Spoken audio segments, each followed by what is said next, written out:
Number 1.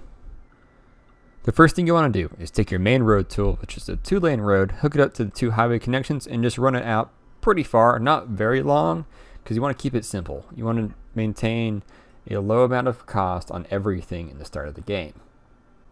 Number 2. Once you have your main road, simply zone out just a small area for residential and a little strip of commercial on the main road. This is all you need to get things started, and this will be the engine for the rest of your city.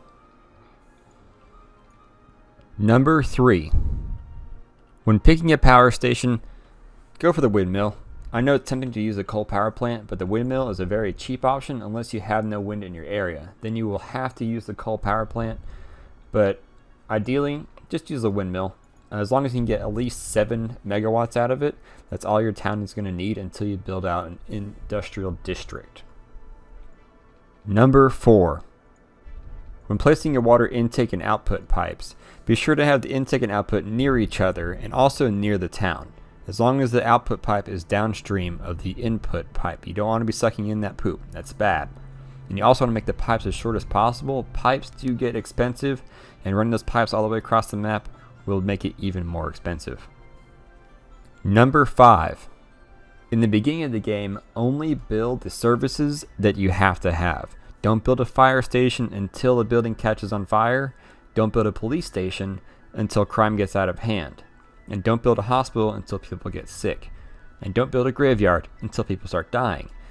Really, they are completely useless until this happens, and you shouldn't really be worried about land value this early on in the game. Number 6. Use your RCI demand meter to make decisions on what you should build next. If the green bar is non-existent, that means there is no demand for residential and you should not build any houses.